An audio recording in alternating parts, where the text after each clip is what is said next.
Let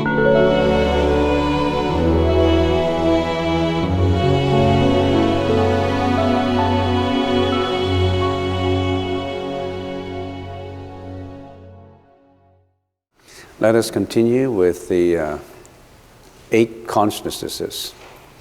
And we've been talking for about 20 hours already on the same subject. And we have come to the last one, the 8th consciousness, which is the alaya consciousness, alaya vijnana. And I plan to finish it in a few more lectures, and then we're going to gather it in a video. So in the last session, we're talking about the 8 consciousness has 3 kinds of important characteristics. It is its ability to store all the bija, or the karmic seeds, or the karmic energy, the ability to store. What is in store? In store is all the karmic energy of all the previous mentioned consciousnesses, all the 7 consciousnesses. It is a repository and a receptacle of all the karmic seeds of the first 5 perceptual consciousnesses, the mano consciousness, which is the 6th, and the 7th consciousness, which is the ego consciousness. So what's in store is that. And the 3rd, it is a repository also for the 7th consciousness, the ego consciousness. So the alaya consciousness, we call it the alaya vijnana, arises from moment to moment. It's never stopped, together with all the other consciousnesses, with all their functions and all their cognitive formations, and all that constitutes one's existence. So the 8th consciousness is a non-stop consciousness. The eyes can stop sometimes when you're sleeping. The ears, the nose, the tongue stop. But the 3 consciousnesses never stop. The mano, the 6th consciousness, never stops. The 7th consciousness, the ego consciousness, never stops. That's the reason why we were born with the ego. You and I, we may not be aware of it. You and I, we are born with that ego. And that ego is the problem. It's the culprit that's responsible for our samsara. And also the 8th consciousness is non-stop. And Buddha Sakyamuni, in the first few years, the Buddha, in the first few years of his Dharma lectures, Dharma promotion, he didn't mention anything about the 8th consciousness, not even the 7th consciousness. Because the 8th consciousness, the alaya consciousness, is very subtle. That's the reason why he said the storehouse consciousness is very deep and subtle. All the seeds are like a torrential flow, like the waterfall, the Niagara Fall. It's all the water coming down. It's a torrential flow. I do not explain it to the ignorant, for fear they will cling to it and consider it as a self. So in the first few years of his lectures, he didn't mention alaya consciousness because it's so subtle and deep. When you produce a thought, for example, motivated by greed, it plants a seed in a series of dharmas, in a series of phenomena in the alaya vijnana. Such a seed is not a thing. When we say a seed, it's just an analogy. It's a metaphorical analogy. A seed is not a seed of a fruit of a plant, of a tree. A seed is a latent kind of energy. It plants a seed in the series of phenomena, dharmas, in the alaya vijnana. Such a seed is not a thing. It's not a matter. Such a seed is not a matter. And it's not a thing in itself, but merely some energy that becomes latent in the mind. This energy, the word that follows it is quite important to understand. Perfumes the subsequent flow. It affects the subsequent flow of thoughts and may result in the performance of an action or a deed or a speech. What is perfume? What's the meaning of perfume?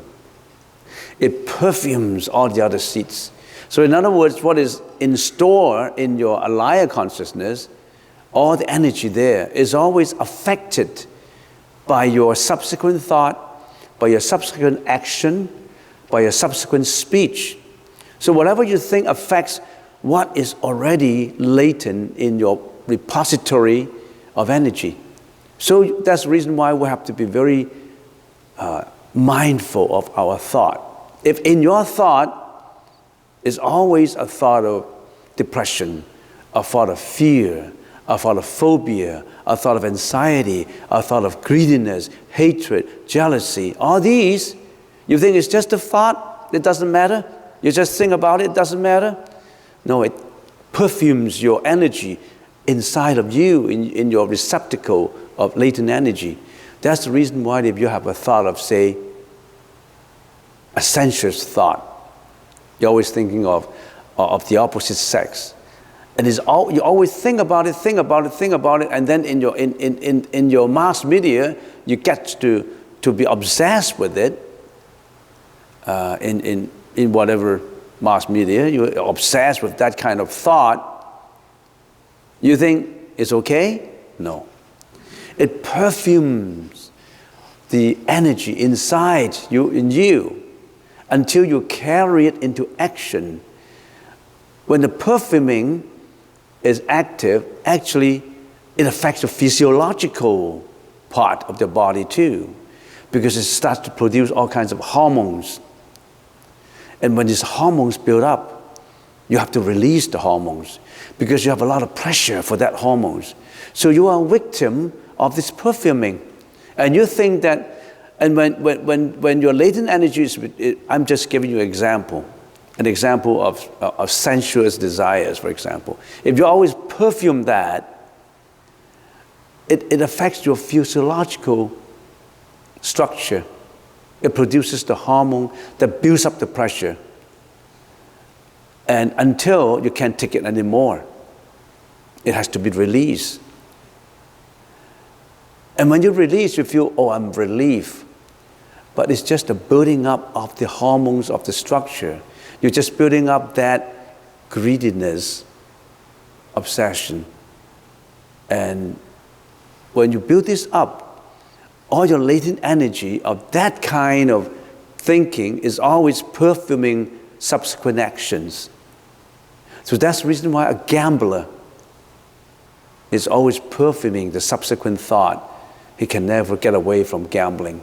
That gambling instinct, that gambling obsession. I know people who gamble away millions of dollars in a night. They declare bankrupt, overnight declare bankrupt. All this capital, all these investments that he laboriously acquired through his own efforts for many years, he squandered away on one casino table.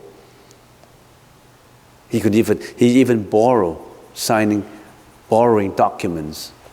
He forgot about his wife, his kids, his family, his company. He forgot everything about that because he's so obsessed with the perfuming. Very dangerous. Now you know, the Buddha said, watch out your thought. You're perfuming subsequent action flow, subsequent thought. Don't let that perfume you.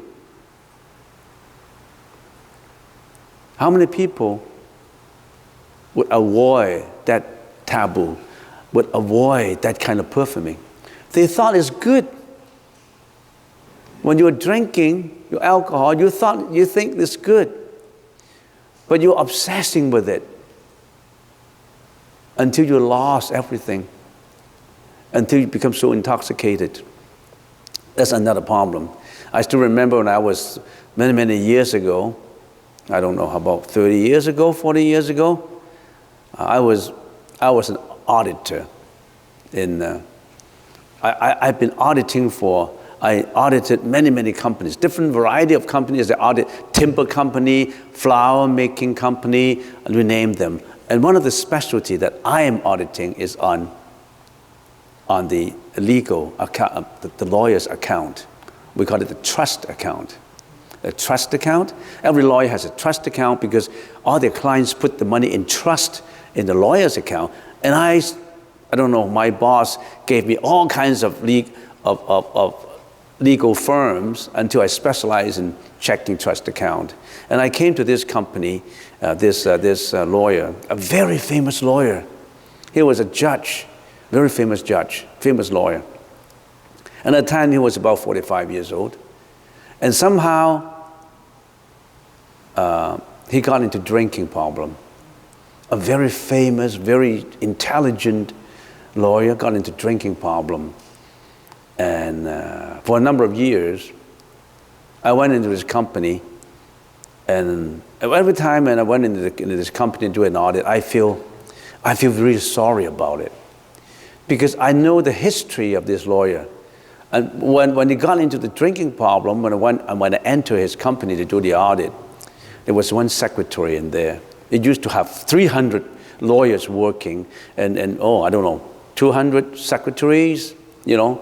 And now he boiled down to only one secretary and himself. And even that secretary only working part-time. So I was in there, and then I said, "Where are the books?" And they said, "Oh, these are the books." And I checked the books. It's all confusing. And he even said, "I feel sorry. I didn't know where to start. I didn't know where things are. You know, where those files are put." Because he was drinking all the time. He was obsessed.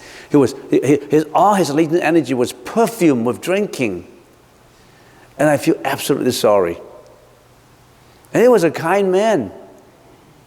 He was sitting there, you know, and he was talking to me and said, "I didn't know where to start the audit." And I still feel sorry when I'm talking about it. And then I left the company. Of course, I came to Vancouver. I didn't know what happened to him. I still remember the face of that a famous judge before, and a very famous lawyer. And he was so obsessed with drinking. And he knew it was wrong, but he was perfumed by it. So watch your mind. That's the reason why we say when you're meditating, you are training your mindfulness. Why are we meditating? You want to put your thought under control, because our thought have not been under our control. That's why you get mad. That's why you get obsession. That's why you take drugs, because you can't control yourself. You see how the Buddha can help? The Buddhist teaching can help? It teaches you how to get to know yourself. All right? So this energy perfumes the subsequent flow of thoughts and may result in the performance of an action or speech. All experiences and actions produce bija. That word bija, seeds. That's a Sanskrit word, bija. Using that Sanskrit word. Bija as impressions stored in the alaya consciousness. Alaya, which Nana, has two divisions. The perceiving part and the perceived part. That is the subject part and the object part. The perceiving part, the ability of alaya consciousness to perceive, to understand, to cognize, is linked to the seven consciousness. It is always linked to the ego. That perceiving part is always linked to the ego. So it sees things with the ego.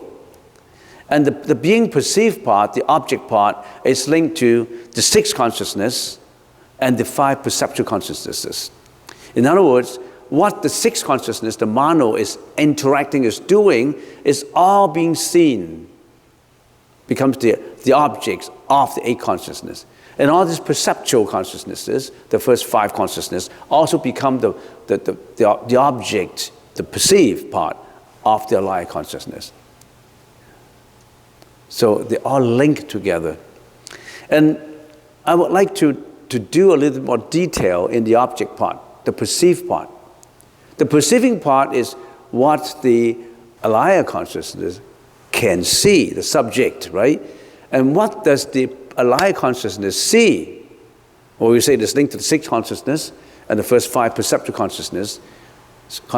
And I think that's not clear enough. Let's examine in a little bit detail. What are the objects of the eighth consciousness, the alaya consciousness. What are the objects? Alaya Vijnana, the eighth consciousness, general characteristics. Now we're talking about what? Talking about the objects of the alaya consciousness. How does your repository, the receptacle for all the energy interact with what objects are there? The body, the bija, and the outside world. The body and the bija, the seats are the latent energy, right? The latent energy. The body is your own body. That is what? That is the alaya vijnana internally, you yourself or individually, forms the body and the bija. So individually, the perceived world is broken down into individual and collective. Individually, 自己所, collectively, 共所. What is the alaya consciousness perceiving as the outside world? The alaya consciousness perceives your own body. And your own body is formed individually by your alaya consciousness.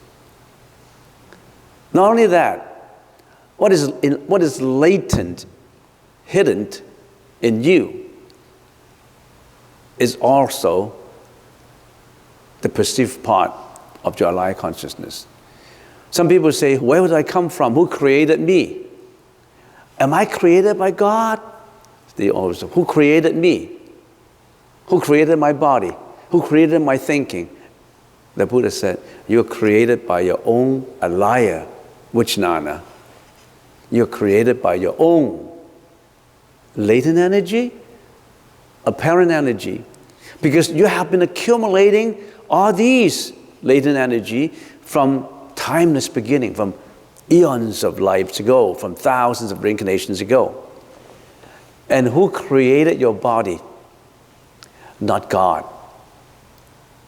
Your alaya consciousness, you individually created your own body. And this body that you have now is only one lifetime of this creation. And this creation has been carried forward from previous creation. And why do you have your body? Why do you have your kind of body, which is distinct from other people's body? Why do you have your kind of latent energy, karmic energy, which is different from other latent energy? Why? Because everybody's latent energy is not the same. Why am I looking more beautiful than others? Or why am I looking more ugly than the others? Why am I richer? Why am I poorer? Why do I have suffer from bad health? Why am I have a broken family? What kind of destiny I'm facing? How come mine is different from you? Because your alaya consciousness is not the same. And that alaya consciousness has been carried forward from lives and lives ago. It's been perfuming. It's been perfuming for many, many lives. So are you going to watch how you're going to be perfumed?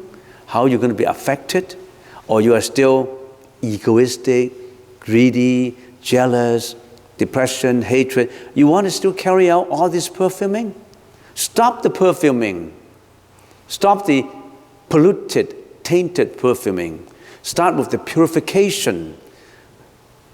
When the perfuming is changed into purification, you are on your way to sainthood. You're on your way to be detached from this perfuming. You're on your way to get to nirvana. You're walking the path of enlightenment.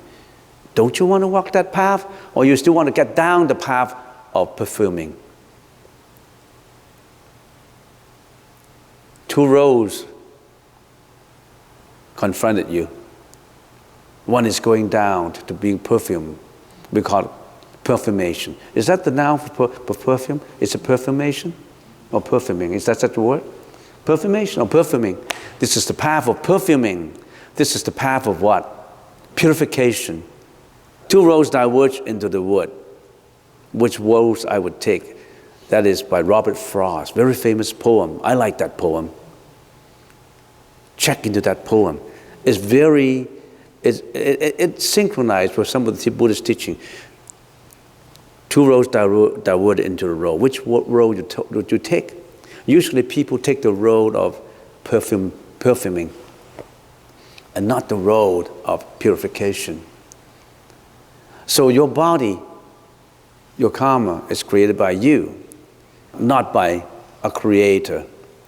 How about the outside world?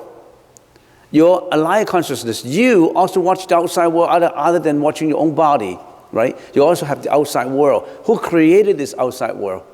Collectively. Who created this meditation hall collectively? Is it by a creator? Is the construction company the creator? Are the donors the creator? No. They are only one of the causes that contribute to the creation. There's no such thing as the sole creator. You, me, all of us created this hall. Not by God. We created this. Created out of what? Out of a lot of causes and perfumations and purifications, a lot of the karmic energy that comes together to create this. I still remember 37 years ago, I only have a half an acre of dirt sitting in here. Half an acre. I was walking. I still remember when I closed my eyes, I was still walking. I was walking on this dirt with, I think with two other guys, with one guy and one lady. And I still remember clearly in my mind that that was a rainy day with drizzles, not too much rain, but with drizzles. And I was wearing a rubber boots. And my boots got stuck in the soil. I have to pull out my rubber boots. I still remember that day when I walked this dirt. And I said, how can I make these things happen? Then it will become a temple. There's the thought triggers in my mind. And then who triggers that thought? It's the alive consciousness working with the sixth consciousness, working with the seventh consciousness. At that time, because my purification process is not good, when I say, if I can build this temple, then I can benefit a lot of other people, then all this merits will come to me. I would be benefited by it because I'm helping. When I'm helping others, the Buddha said, you'll be helped too. So I sort of egoistically I want to be better. I want to have a lot of merits. I still have the greediness of acquiring. I should let that go. Now I know that I should let that go too. It's difficult though.